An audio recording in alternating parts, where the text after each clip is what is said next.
Hey everyone, my name's Eric and I'm 49 years old. I wanted to do a quick intro into this video, talk about what I'm going to be taking you through. So at 49, I'm not tired, I'm not ready to just hang out around the house in loafers. So I was watching actually a YouTube video a couple days ago and instantly got hooked. So I'm going to take you guys along with me as I learn kiteboarding. I'm on my way out to California here in a couple days. I hired a professional instructor, all kinds of crazy certifications. So I'm going to meet up with him in San Diego and have some private lessons on Monday. I'm going to let you watch some of that, let you watch me breaking my face, but just kind of showing you how everything works. We'll learn it together, which is awesome. And I'll split this up into different series as we develop, and let's see how hard this thing really is to learn and do, and get in the water, have some fun. Stay tuned.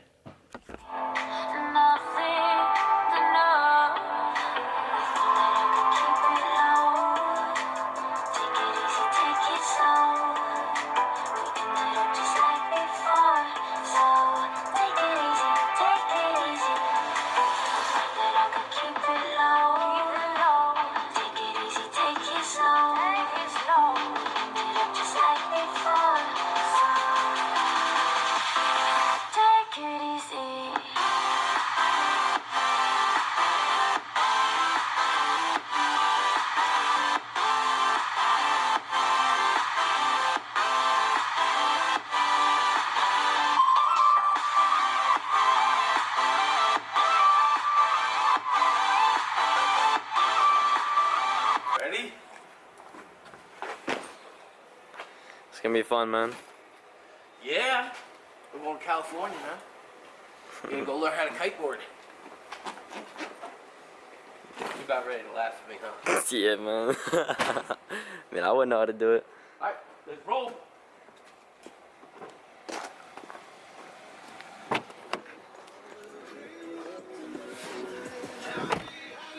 Alright, what kind of bagel do we want? I don't know, man. What do you want? You want to get those New York style bagels, or they're not open yet? That's out of the way. Hang on, let me hit this navy. This navy. Point Dangerous address book. What the hell? Oh, there it is. Mission Bay. Boom. Start guidance. Here we go. Come on, guys.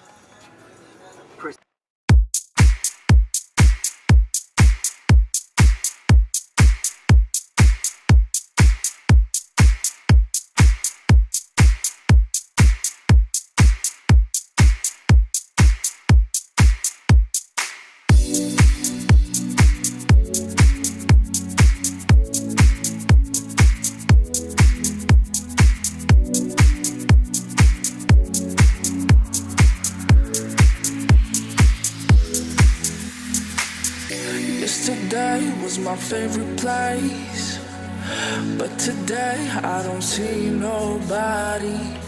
All alone, no familiar face. Need someone to be right beside me. 7 days and 20 hours since you left. Different ways, your voice still popping in my chest. And I still hope, I hope you're coming back soon. You're coming back soon. Take me to another place where the fairy tales don't end. Magical, magical land, magical, magical land. To another place where the fairy tales don't end. Magical, magical. Here, made it to Mission Bay. And just saw some of our journey across from Arizona out to San Diego. This is where we're going to be meeting my instructor tomorrow morning. We're going to spend the whole day here. We're going to be going over these the kiteboarding, how to control your kite. If you look at this cat right over here, what he's doing is he's learning to practice moving his kite through what they call the wind window. So he doesn't have his board on, he's just practicing controlling that kite. From what I've been told, 80% of this sport is all controlling of the kite. So the better I can control that, get that muscle memory built up, Hey, I think it's going to be a lot easier to get up on that board. Boom! That's awesome! Wipe out, that's dope. Alright, so this is the whole Hilton, what? San Diego? Dude, our balcony smells like weed. Does it? Oh, we're in California, that's why. It does, it smells like weed big time. Look, we never got to ballet. Kyle, I get this bed. this is my son, Yes, sir. the Ginger Ninja, You're a ginger ninja. 2-pin ginger. I get this bed though. I don't care what bed you get. Dude, peep the fits. Not Not flexing. what? Not flexing. I'm just playing. I'm gonna look like a dick. You better cut that out. Oh. Alright, so I'm going to be having my instruction just on the other side over there. That's where we were a little while ago. I showed you a couple minutes back. We parked over there. So nice and close, don't have to travel. Okay, all my focus was on the instructor as he taught me how the wind works and the importance of being safe around others. We then reviewed all the gear and functionality and then started to focus on 3 types of kite launches. Once the kite was in the air, I began to get a feel for how the kite moves through its power ranges. It was really interesting to see how all my instincts would be wrong. For example, when things started to get out of control with the kite, I instinctively would pull back on that bar, which is the absolute worst thing I could have possibly done because it gives the kite more power. And it makes things go from bad to worse very quickly. You have to push up on the bar to depower the kite, and that took some getting used to. He then had me practice moving the kite slow and smooth through the wind window, which is really like looking at a clock from like 9 to 3. Then I practiced walking the kite upwind and downwind, and of course crashed the kite a bunch of times. It took a while to remember not to solely focus and stare at the kite itself, but keep an eye on my horizon. Some of the crashes I had was due to simply forgetting where I was and flying the kite out of the wind. You know, duh. Then we practiced landing to the right and to the left. All 4 hours of private training, I think, went a long way and well worth the $300 I spent on getting a solid foundation.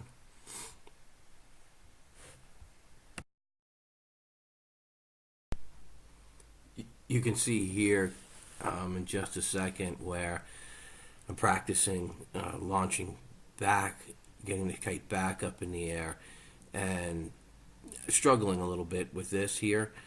But you'll notice how the instructor is really quick to point out, don't try and save the kite. If you have a bad launch, let go. Don't try and get it up there. Just recognize at some point, enough's enough, let go.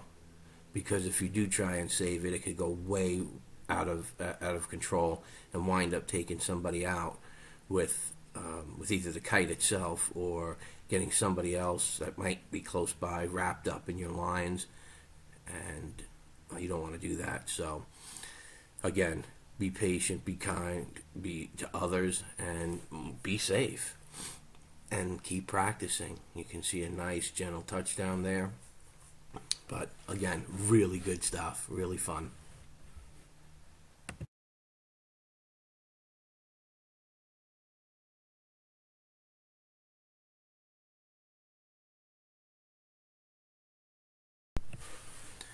Of course, being patient is super important. You can see in this piece of the video where it's just a matter of rocking it, taking it time, and letting the wind do the work.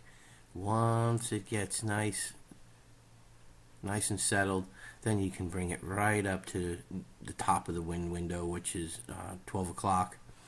And then you go ahead and relax there, get comfortable. Yep, see how much power it is? It just pulled me in the sand a little bit. Coming off of that bar reduces some of that pull. And then we just get comfortable. Once you get comfortable, once you get relaxed with it, up at flying it around 11, 12, 1, then go ahead and you got good control. Bring it back down, practice the other side, because everything that you do, you have to do on both sides. You can't go just one way in the ocean or the lakes or the bay and not be able to get back. You can see how these gentlemen that have obviously a lot more experience than I keep going up and down, back and forth, controlling it real nice. We're going to head back to Arizona, and once I get settled, we'll do our haul out, our haul video, show you exactly all the equipment.